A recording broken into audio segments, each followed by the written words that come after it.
You are standing at the edge of the river. It is dark. Not the kind of darkness we know today. No streetlights behind you, no distant headlights, no phone in your hand, no hospital waiting somewhere beyond the trees, only fire, wind, and black water. You are thirsty, so you kneel. Slowly, you reach toward the river. For a moment, nothing happens. Then you notice something. The water has stopped moving. Two small reflections stare back at you from beneath the surface. You think they are rocks. Then, one moves. Your hand freezes. You pull it back. Too late. The water explodes. Something launches upward. Its jaws close around you. Your feet leave the ground, and within seconds, you disappear beneath the surface, around the fire. The others hear a scream, then silence. But here's the terrifying part. This wasn't a horror story. For our ancestors, this was life. For hundreds of thousands of years, humans lived in a world where predators were faster, stronger, and better armed than we were. Big cats had claws, crocodilians had crushing jaws, hyenas had powerful teeth. Many predators could outrun us. And humans? We had no claws, no fangs, no natural armor. We weren't the strongest animal in the landscape, we were prey. So how did we survive? How did a vulnerable primate become the species capable of reshaping the entire planet? The answer wasn't strength, it wasn't speed. And it wasn't one sudden evolutionary transformation, it was something far more unusual. We learned.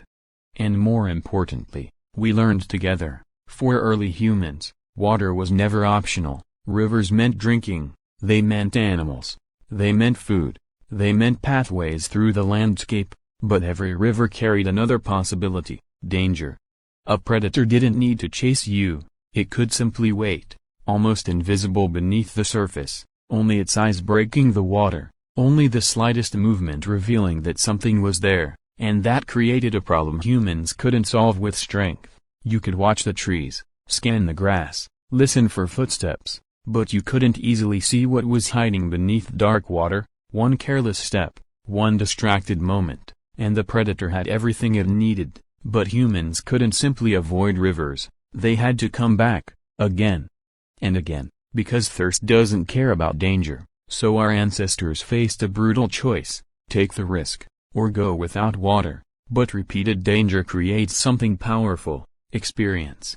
The first time a river nearly kills you, you remember it. The next time, you look closer, you slow down.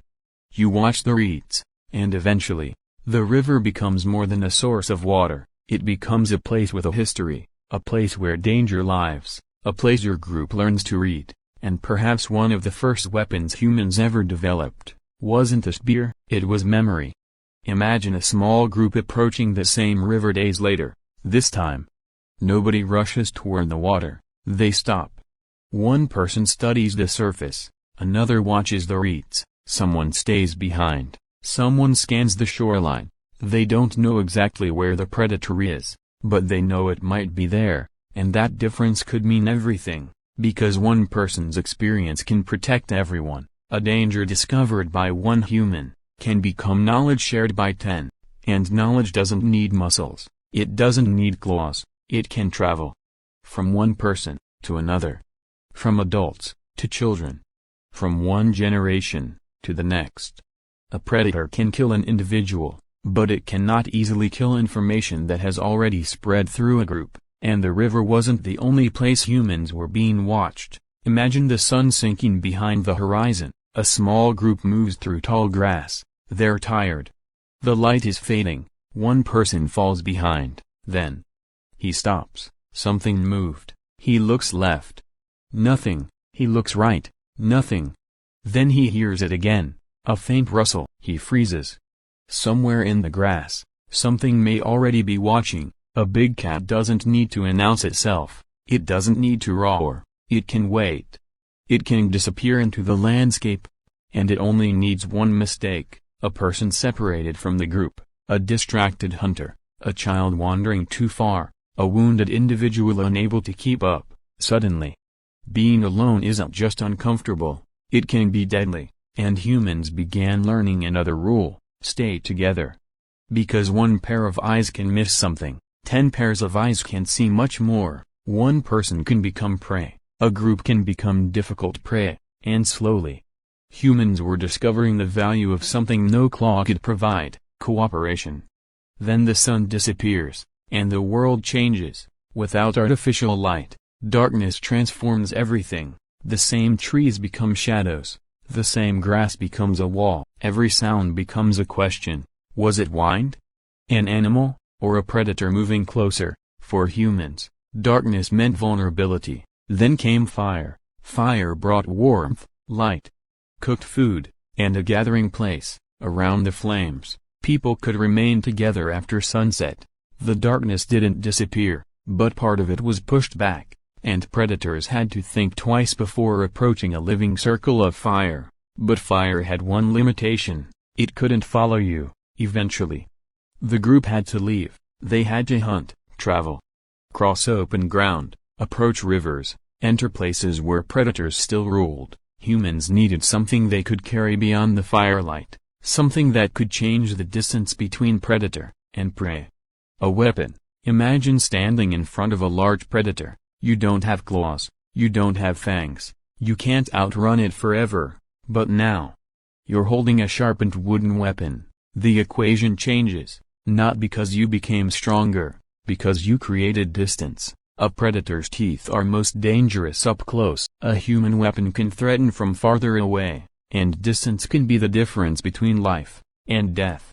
But the weapon wasn't the only advantage. Humans didn't have to fight alone. One person could watch, another could carry the weapon, another could warn the group, another could protect the children, another could watch for a second threat. The strength wasn't inside one human, it was between humans. That was the beginning of something extraordinary. Predators had physical weapons. Humans were building technological ones. Predators had instinct. Humans were combining instinct, memory, planning, and communication. And slowly, the hunted animal was becoming something predators had to take seriously. But humans were still prey.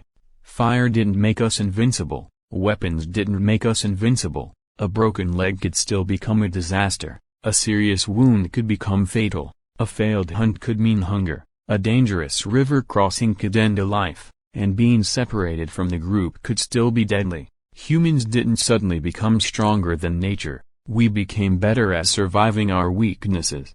And that's an important difference. Evolution didn't give us the largest teeth. It didn't give us the strongest muscles. It didn't give us the fastest legs. Instead, our greatest advantages increasingly existed outside our bodies, in our tools, in our behavior, and in our memories. Every dangerous encounter could leave information behind. Every mistake could become a warning. Every successful strategy could be repeated. And eventually, that information could outlive the person who discovered it. Think about what that means. A predator can experience danger. A human can experience danger, and turn it into a lesson. A dangerous river, a predator's territory, a safe path, a better hunting strategy, a warning about what happened yesterday. One person could discover something, then describe it, gesture toward it, demonstrate it, teach it. Suddenly, the entire group possessed knowledge that only one person had earned. Then the children learned it, they grew up with it, they added their own experiences, and the next generation inherited both. The body changes slowly, knowledge can change quickly. Humans didn't have to wait for evolution every time the environment changed. We could change our behavior, change our tools, change our strategies, and teach those changes to others. The predator adapted through generations. Humans could adapt through culture, and culture could move much faster. Eventually, something began to change. The animal that once watched humans from the grass could become the animal humans tracked. The river that once hid predators could be approached with caution and preparation. The darkness that once belonged to predators could be pushed back by fire, and the creature that once fled from danger was learning how to create danger itself. Humans didn't grow claws, we made tools. We didn't become the fastest hunters, we learned to track. We didn't develop natural armor, we learned to cooperate. And we didn't need every individual to be strong, we needed individuals to contribute. One person's observation, another person's memory, another person's strength, another person's idea, together.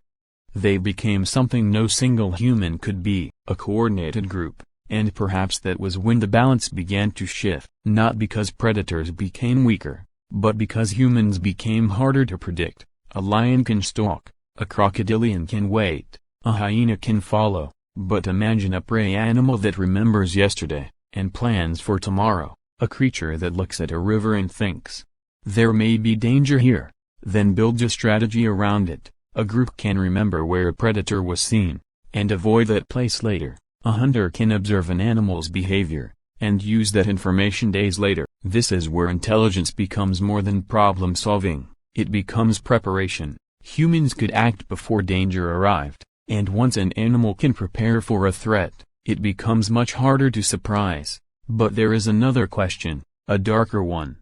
Which predator killed the most humans? Was it the crocodilian? The big cats?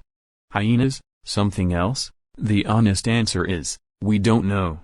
The fossil record cannot preserve every attack, most encounters leave no recognizable trace, and different predators threaten humans in different places, during different periods. But maybe that question misses the bigger story, because the greatest danger wasn't always one particular animal. Sometimes the real danger was being alone, being injured, being unaware, being separated, being unable to communicate, being unable to learn from someone else's mistake. And humans slowly found ways around those weaknesses. We stayed together, we shared information, we remembered, we taught, we planned, we built, and over countless generations, those behaviors changed the balance. Now, return to the river, the same darkness, the same black water, the same reeds moving in the wind, the same hidden predator beneath the surface. But this time, the human doesn't walk toward the water alone, he stops. He watches, behind him. Someone holds a burning branch, another person watches the reeds, another scans the surface. Nobody speaks. They wait, the water moves, two eyes appear, but nobody screams, nobody runs blindly, nobody reaches into the water. They recognize the danger, they know what it means, and they know what to do. The group slowly steps back, the predator disappears beneath the surface, the humans turn away, and walk back toward the fire, not because they were stronger, not because they were faster, not because nature suddenly became safer, they survived because they had learned, and that may be the most important difference between humans and the predators that once hunted us. A predator could survive an environment, humans could learn the environment. A predator could remember a threat, humans could teach that threat to someone who had never seen it. A predator could hunt, humans could plan, and a predator could kill one human, but information could protect an entire generation. For millions of years, our ancestors lived in a world where they were not the dominant force, they were watched, they were hunted, they were vulnerable. But slowly, something changed. We began remembering danger, we began sharing knowledge, we began making tools, we began controlling fire, we began cooperating, and eventually, the hunted became the hunter, not because humans became the strongest animal on Earth, but because we became something far more unusual, an animal capable of learning from danger, and teaching the next generation how to survive it. The predators that once hunted us helped shape the way we think. The dangers that once terrified us became lessons, and those lessons accumulated, generation after generation, until one day, the animal standing at the edge of the river was no longer simply prey, it was watching back, and perhaps that is how humans survived a world that was never supposed to be ours.